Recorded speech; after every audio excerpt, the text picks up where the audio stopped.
Дорогие друзья, я вообще безумно счастлива, что вы сегодня тут с нами. У нас и у нашей команды наконец-то получилось открыть центр, который мы делали более 3 лет. Главные герои – это наши девочки. Пожалуйста, можете подойти? Быстренько познакомлю. Это Лена, Таня и Ира.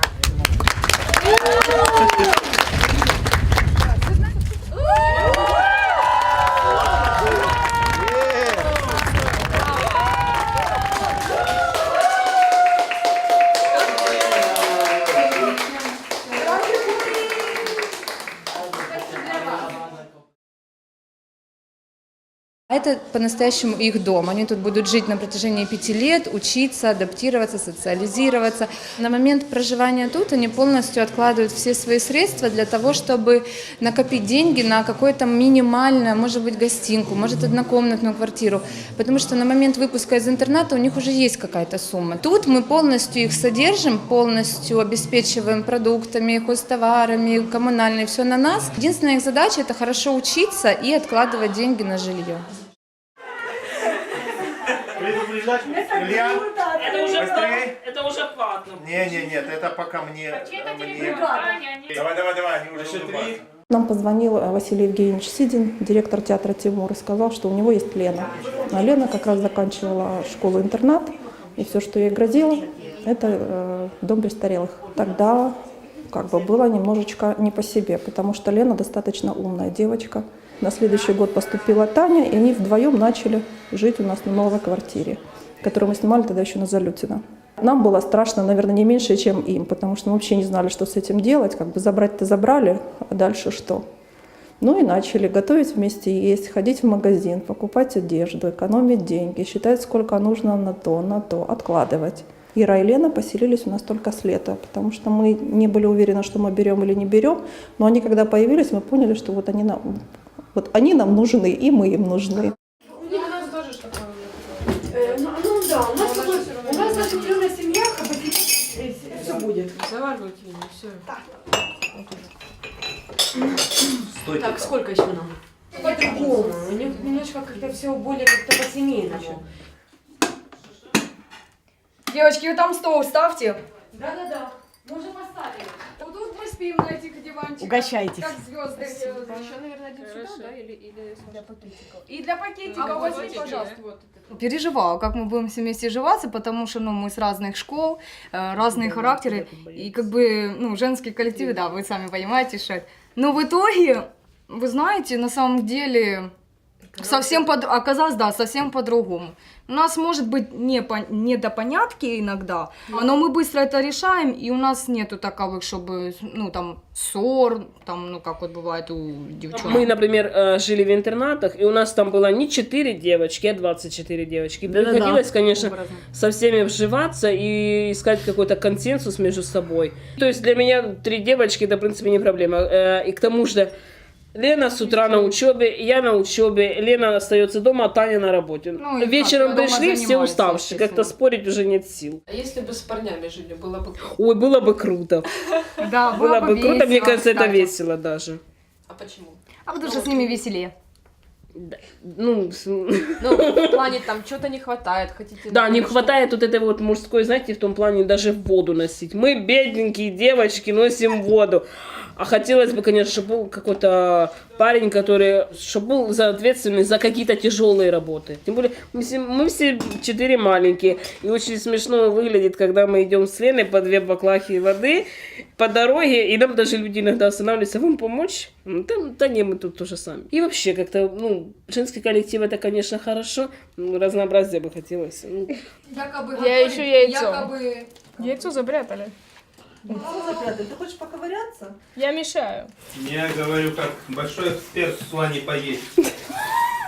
С адаптацией тяжело, я же говорю, морально, даже не морально, а вот физически тяжело. В Харькове пандусов нету, а ступеньки выше моего роста. Это же вообще издевательство. И в этом плане тяжело. А морально мне, например, легко. Я быстро нахожу общий язык со сторонними людьми, то есть довольно-таки мне не тяжело. Сложновато общаться с интеллигенцией, потому что с людьми, которые умнее тебя. Вот я по отношению, допустим, с такими людьми чувствовала себя как бы, ну, по отношению, что эти люди много знаешь, что я, типа, мало что знаю, не такая умная, как они. Потом я поняла, ну, зачем я буду себя сравнивать, как они? У меня тоже есть свои таланты, и я что-то умею, чего не умеют они. Вот, и я просто у них учусь, как бы, они учатся чему-то у меня. Как бы, они у меня учатся, допустим, в плане общения, в простоте, а я у них в плане ума учусь. А как вам кажется, люди готовы принять вас такими, как вы есть? Ну, опять же, люди разные, и кто-то готов, а кто-то не готов.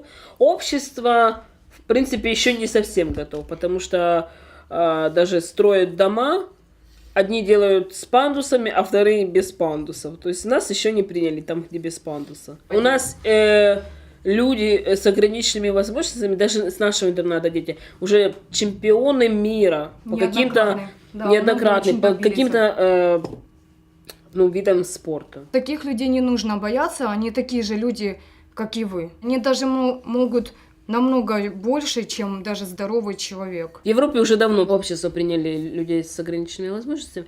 У нас еще в Украине не сильно. И очень много детей тыкает пальцем. Даже... Поэтому, девочки, одевайте наушники. Нет, даже обращайте подростки. внимание. Меня больше всего удивляет, когда смотрят взрослые люди на тебя. Ладно, дети, это бог с ним. А вот именно взрослые люди, которые уже даже не хоть все равно немножко думать о том, что есть такие люди, как бы. А есть такие люди, которые нас принимают. Есть даже такие, помогут. даже дети, которые нас не боятся, ну как бы общаются с нами, потому что родители учат, они рассказывают, даже что говорят. есть такие дети. Но таких, на жаль, у нас в Украине очень мало. А вы хотите животных домашних себе? Я хочу. У меня нет аллергии. тебя и у Ленки. На что? У меня на ход аллергия, У меня но не на тоже. зверей. Хотя на зверей да. Мне, если честно, вообще все равно, я зверей Не надо хочу. кролик. Нет. Тільки цветочки будут у меня, чтобы кислород был. Пожалуйста. От них Кто очень- меня слышит, подарите мне кролика, пожалуйста. Нет, Серого. нет. Тихо. Не, можно улыбаться, естественно, пожалуйста. Птичка не вылетит, не надейтесь. Игоря. А что это такое у вас? Так кругленькое. О, Танечка, давай я тебя сфоткаю. Итак, есть. Буна фортуна не лавори! Желаю удачи в работе!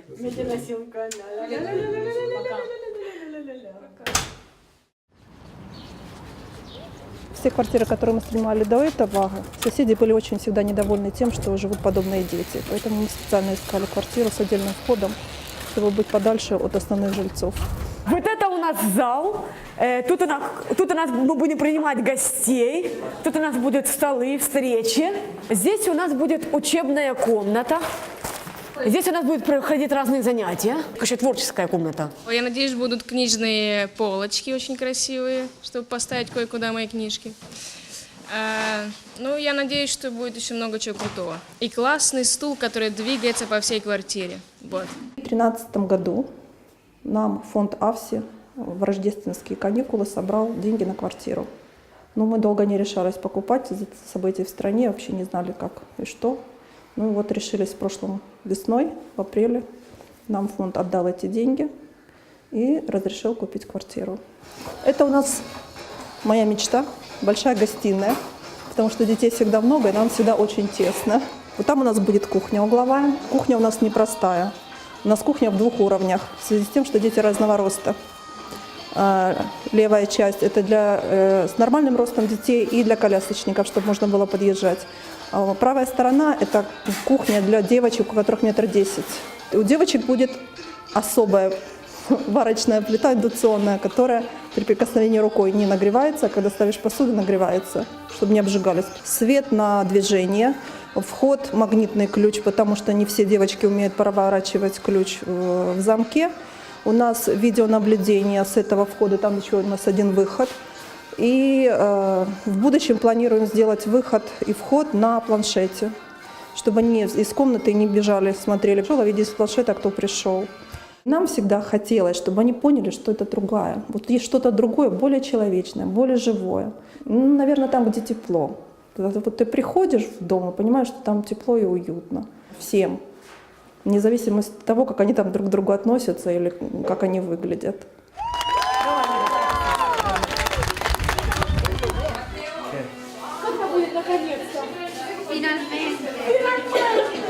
Allora parliamo in bergamasco.